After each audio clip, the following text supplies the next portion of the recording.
કે હું શિરોસણા જે ગામમાં જે મારું જન્મ છે, મારું ઘડતર છે, જે પહેલું ધોરણ હું શિરોસણા ગામમાં જે સ્કૂલમાં ભણ્યો હતો, તો એ સ્કૂલની આજે મુલાકાત લેવા માટે આવ્યો છું. તો સ્કૂલ પણ તમને બતાડીશ, એ સમયમાં સ્કૂલ કેવી હતી, હવે સ્કૂલ કેવી છે, સ્કૂલનો વિકાસ કેવો થયો, તો હું તમને વિગતવાર બતાડીશ. અમારા ઓફિસ રૂમ હતો.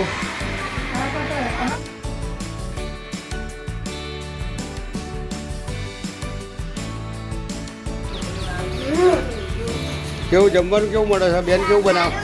સરસ ને? બોલો. ભજીયા બટાકા બને છે, દાળ ભાત, દાળ ઢોકળી બધું બને છે. કેવું મજા આવે છે ને જમવાની? કેવું બનાવે બેન, કેવું બનાવે છે જમવાનું? સરસ ને? બોલો હવે તમે, કેવું બનાવો બેન જમવાનું?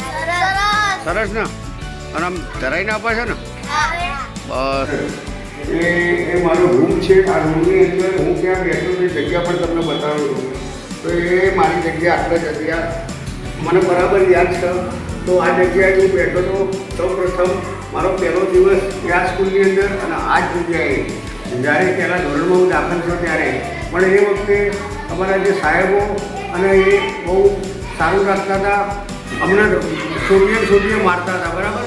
તો અમને ઘેર એવું કહેતા કે ભાઈ તમને સાહેબો તો મારે જ. અને અત્યારના સમયમાં એવું હોય છે કે તમે તમારા છોકરાને જો સહેજ પણ સાહેબ મારતા હોય એ એમના ભવિષ્ય માટે મારતા હોય છે. તો એમના માતા પિતા તરત જ વગર જાણે, વગર કારણ જાણે એ તરત જ નિશાળમાં સાહેબો સાથે કંઈક તકરાર માટે નીચે આવતા હોય છે. તો હું એવી વિનંતી કરવા માગું છું કે તમારા છોકરાને જો બેન કે સાહેબ ભાઈ કદાચ થોડી ઘણી શિક્ષા કરે એના ભવિષ્ય માટે, એના જીવન ઘડતર માટે, તો આ રીતે બેન હોય કે સાહેબ હોય તો એમને શાંતિથી મળવું, તમારા છોકરાને પૂછવું અને પૂછ્યા પછી નિર્ણય કર્યા પછી જે તે કંઈ આગળ વધવું. તો મિત્રો, અગાઉ આપણે મારી જે સ્કૂલના જે મારો ક્લાસરૂમ હતો પહેલાં ધોરણમાં જ્યારે મેં પ્રવેશ કર્યો એ આપણે જોયું.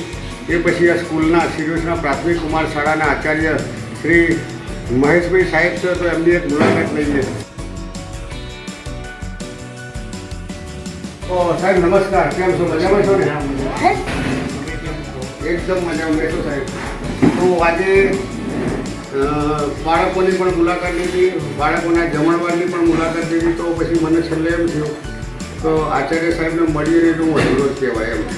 તો આજે અમારા શિરોસણા પ્રાથમિક શાળાના આચાર્ય શ્રી મહેશભાઈ સાહેબ છે, તો એમને થોડા બે ચાર સવાલો કરશું.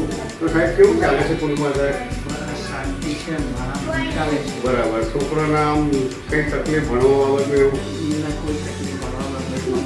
ના, આમ તો મેં જાણ્યું હતું કે ટીચિંગ બધું જે શૈક્ષણિક કાર્ય બહુ સરસ ચાલે છે. ખાલી આપણા ગામમાં એટલી તકલીફ પડે છે, બાળકો ઓછા છે.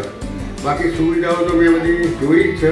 તો સુવિધાઓ તો પૂરતી મળે છે. જમણવાર છે, પેલા પ્રોગ્રામો છે બાળકોને લગતા, કોઈ નાના પ્રવાસ હોય એ પણ શક્ય છે, મેં જોયું જ છે.